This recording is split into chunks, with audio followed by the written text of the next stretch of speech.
இன்னைக்கு நம்ம வானத்தை பார்க்கறதுக்கு பயன்படுத்தக்கூடிய டெலஸ்கோப்னு சொல்லப்படக்கூடிய அந்த தொலைநோக்கிகளை ஆரம்ப காலகட்டத்தில் கப்பல்ல பயணம் பண்றவங்க ரொம்ப தொலை தூரத்துல என்ன இருக்கு அப்படிங்கறத பார்க்கறதுக்காக தான் அந்த டெலஸ்கோப்களை பயன்படுத்திட்டு இருந்தாங்க. அப்படி இருக்கும்போது 1600 காலகட்டத்துல கப்பல்ல பயன்படுத்தின அந்த டெலஸ்கோப்பை வானத்தை நோக்கி பார்த்த முதல் நபர் கலீலியோ அப்படிங்கிற அவர் தான். அப்படி இரவு வானத்துல அவருடைய டெலஸ்கோப்பை பயன்படுத்தி சேட்டன், ஜூபிட்டர், யுரேனஸ் மாதிரியான கிரகங்களை ஆய்வு பண்ணியிருக்காரு. நிறைய கண்டுபிடிப்புகளையும் நிகழ்த்தி இருக்காரு. அப்படித்தான் ஒரு சமயம் 1610 காலகட்டத்துல சனி கிரகத்தை அவருடைய டெலஸ்கோப்பை பயன்படுத்தி அவர் பார்க்கும்போது வித்தியாசமான ஒரு விஷயத்த அந்த சனி கிரகத்துல நோட் பண்றாரு. அது அந்த சனி கிரகத்துக்கு 2 காதுகள் இருக்க மாதிரி, அதாவது இயர்ஸ் இருக்கிற மாதிரியான விஷயத்த அவர் நோட் பண்றாரு. அப்படி கலீலியோ பார்த்த அந்த விஷயம் என்னவா இருக்கும்? இன்னைக்கு சனி கிரகத்தை நம்மளுடைய மித்தாலஜில சனி பகவான், 7 நாட்டு சனி இப்படிலாம் சொல்லி தொடர்புபடுத்தி பேசுறாங்களே, இதுக்கு பின்னாடி இருக்கக்கூடிய அறிவியல் காரணங்கள் என்னவா இருக்கும்? இப்படி நமக்கே தெரியாத நிறைய சனி கிரகத்தை பத்தின பல இன்ட்ரெஸ்டிங்கான விஷயங்களை தான் இந்த ஒரு வீடியோல நீங்க தெரிஞ்சுக்க போறீங்க. வீடியோக்குள்ள போறதுக்கு முன்னாடி நம்ம சேனலை இதான் முதல் தடவை பார்க்கணும்னா சேனலை சப்ஸ்கிரைப் பண்ணி பெல் நோட்டிஃபிகேஷன் ஆல்ல செட் பண்ணி வச்சுக்கோங்க. வீடியோ பார்த்து முடிச்சதுக்கு அப்புறம் வீடியோக்கு ஒரு லைக் கொடுக்க மறந்துடாதீங்க. Welcome back another new video. நான் உங்கள் சேகர்.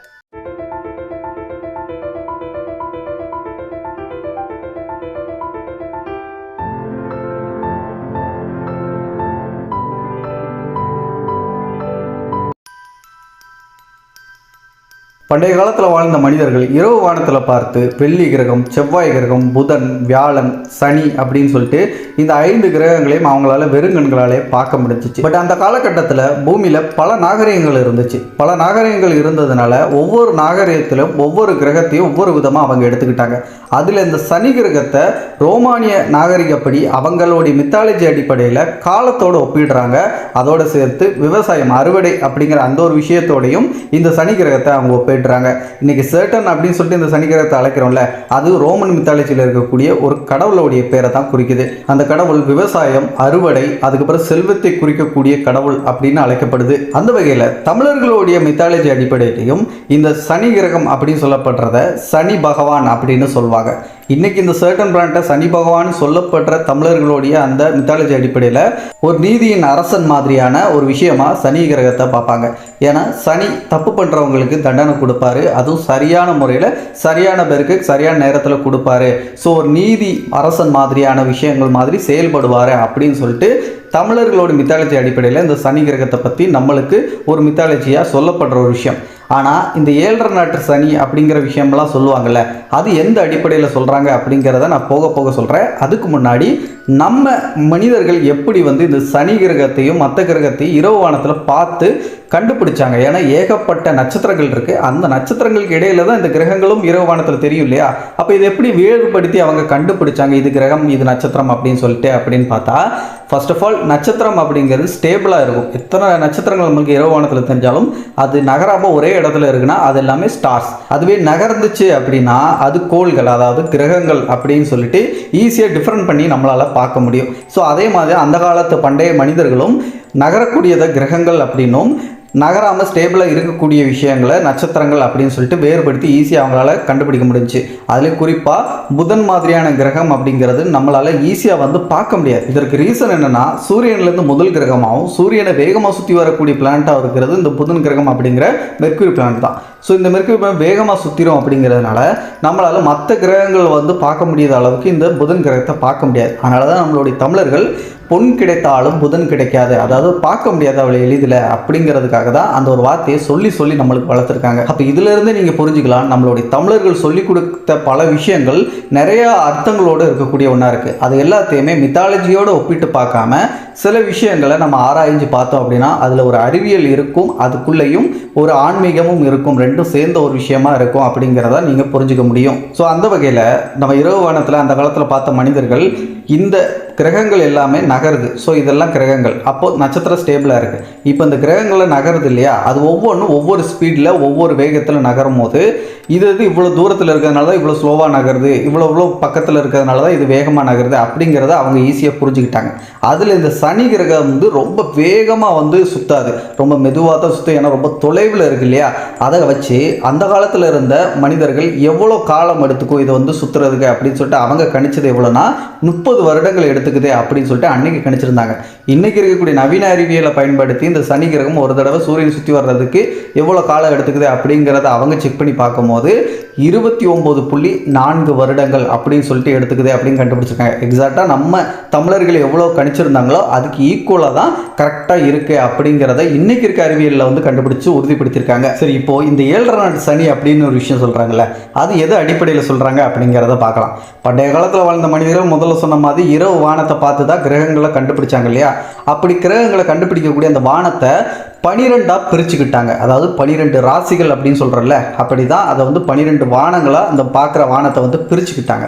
ஸோ அப்படி பிரித்தது எல்லாத்துக்கும் 12 உருவங்கள் கொடுத்து 12 ராசிகள் அப்படின்னு சொல்லிட்டு பேர் சுட்டி அதை வந்து வகையாக வச்சுட்டாங்க. இப்போது இந்த 12 ஒரு பாக்ஸுக்குள்ளே வந்து நீங்கள் எழுதி வச்சுக்கோங்க. ஒரு பாக்ஸுக்குள்ளே இருக்குன்னு வச்சுக்கோங்க. இப்போ நான் ஸ்க்ரீனில் காட்டுற இதேமே தான். இப்போ இதில் சனி கிரகம் அப்படிங்கிற அந்த சேட்டர் பலன் ஒரு வாட்டி சூரியனை முழுசாக சுற்றி வர்றதுக்கு 30 ஆண்டுகள் எடுத்துக்கும் அப்படின்னு சொல்லிட்டு அன்றைக்கி தமிழர்கள் வந்து கணக்கிட்டு இருந்தாங்க. இன்றைக்கி ஏறத்தாழ அதுக்கு ஈக்குவலாக தான் இருக்கு இல்லையா கணிப்பு இன்னைக்கு இருக்க அறிவியல் படி. அப்போ இந்த கட்டத்தில் சனி கிரகம் முதல் கட்டத்திலிருந்து சுற்ற ஆரம்பித்து திரும்ப மறுபடியும் ஒரு சுற்று முடிச்சு மறுபடியும் அதே கட்டத்துக்கு ஸ்டார்டிங்கில் எந்த கட்டத்துக்கு வச்சோ அதே கட்டத்துக்கு வர்றதுக்கு 30 வருஷங்கள் ஆகும். ஸோ அப்படி இந்த 30 வருஷம் ஆகுறதுல ஒவ்வொரு கட்டத்தையும் அது கடக்கிறதுக்கு, அதாவது ஒரு கட்டத்தில் இருந்து இன்னொரு கட்டத்துக்கு போகிறதுக்கு 2.5 வருஷம் எடுத்துக்கும். இப்படியே இந்த 12 கட்டங்களையும் 2.5 அப்படின்னு கூட்டிகிட்டு வந்தீங்கன்னா டோட்டலாக உங்களுக்கு 30 வருடங்கள் ஆகும் அப்படிங்கிற அந்த கால்குலேஷன் கிடைக்கும். இப்போ இதில் உங்களோட மூன் சைன் என்ன அப்படிங்கிறத பார்த்துக்கோங்க. அதாவது நீங்கள் பிறக்கும் போது நிலவு எந்த ராசியில் இருந்துச்சோ அதுதான் உங்களுடைய மூன் சைன். இப்போ ஃபார் எக்ஸாம்பிள் இப்போ இந்த 12 கட்டங்கள் நான் போட்டிருக்கேன் இல்லையா, இதில் சிம்மம், கன்னி, துலாம் இந்த 3 கட்டங்கள் இருக்குன்னு வச்சுக்கோங்க. இந்த 3 கட்டத்தில் உங்களுடைய மூன் சைன் இருக்கிறது ஒரு சிம்ம ராசிலேயோ இல்லாட்டி துலாம்லையோ இல்லாட்டி எதுலேயோ கண்ணிலேயோ எதுலேயோ இருக்குன்னு வச்சுக்கோங்க. இப்போ நான் உதாரணத்துக்கு கண்ணியில் இருக்கு அப்படின்னு வச்சுப்போம். இப்போது சனி கிரகம் ஒரு தடவை ஒரு கட்டத்திலேருந்து இன்னொரு கட்டத்துக்கு அந்த பயிற்சி ஆகிறதுக்கு 2.5 வருஷம் எடுத்துக்கும். அப்போது அந்த கண்ணியில் உங்கக்கூடிய அந்த மூன் சைன் இருக்குது அப்படின்னா கண்ணிக்கு மேலே இருக்கக்கூடிய கட்டமான சிம்மம், அதுக்கு அப்புறம் இருக்கக்கூடிய கட்டமான துலாம், இது மூணுத்தையும் சர்டன் கிராஸ் பண்ணுறதுக்கு 7.5 வருஷம் எடுத்துக்கும். எப்படின்னா முதல்ல சொன்ன மாதிரி தான் ஒரு கட்டத்தில் சனி கிரகம் 2.5 வருஷம் இருக்கும்.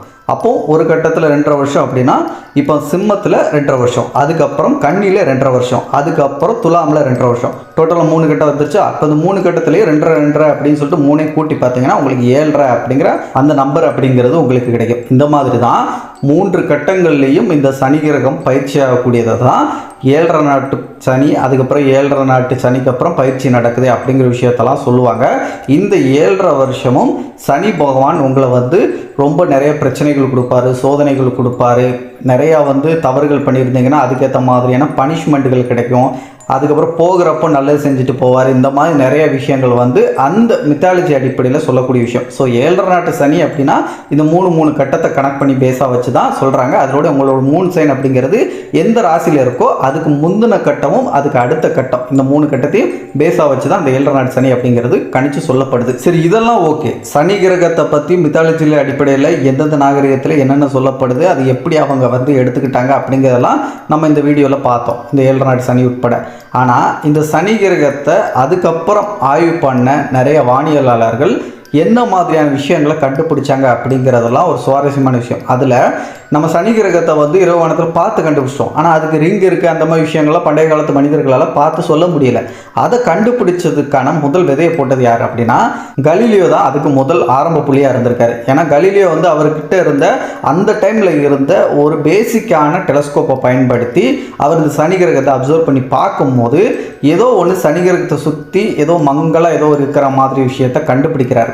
ஆனால் அவருக்கு அது என்ன அப்படின்னு தெரியல. ஆனால் ஏதோ ஒன்று சனி கிரகத்தை சுற்றி மங்களாக தெரிகிற மாதிரி இருக்கு அப்படின்னு சொல்லிட்டு அவர் வந்து சொல்லிட்டார். அதுக்கப்புறம் 1655 டச்சு நாட்டை சேர்ந்த வானியலாளரான கிறிஸ்டியன் ஹைஷன் அப்படிங்கிற ஒரு வானியலாளர் வந்து இந்த சனி கிரகத்தை அவருடைய டெலஸ்கோப்பை பயன்படுத்தி அவர் பார்க்குறாரு. அப்படி பார்க்கும்போது கலீலியோ முன்னாடி மங்களாக ஏதோ தெரியுதுன்னு சொன்னார் பார்த்தீங்களா, அது இவர் வந்து கொஞ்சம் அதை விட அட்வான்ஸான, கொஞ்சம் அதை விட கலீலியோ பார்த்த டெலஸ்கோப்போட கொஞ்சம் பெட்டரான ஒரு டெலஸ்கோப்பை வச்சு பார்க்கும்போது அது மங்களாக தெரிஞ்சது சனி கிரகத்துக்கு இருக்கக்கூடிய வளையம் அப்படின்னு சொல்லிட்டு அவர் தான் அதை உறுதிப்படுத்துறாரு. அதுக்கப்புறம் ஜியோனிகா டொமினிகா கஸ்னி அப்படிங்கிற ஒரு வானியலாளர் 1675 அவருடைய டெலஸ்கோப்பை பயன்படுத்தி அவர் பார்க்கும்போது அவர் சனி கிரகத்துக்கு வளைய மாதிரி ஏதோ ஒன்று இருக்குது அப்படின்னு சொல்லிட்டு முதல்ல பார்த்தவர் சொன்னார் இல்லையா, அது இவர் மறுபடியும் பார்த்ததுக்கப்புறம் அது ஒரு வளையம் இல்லை, 2 வளையம் இருக்குது, ஒரு வளையத்துக்கும் இன்னொரு வளையத்துக்கும் ஒரு கேப் அப்படிங்கிறது இருக்குது அப்படிங்கிறத அவர் கண்டுபிடிக்கிறார்.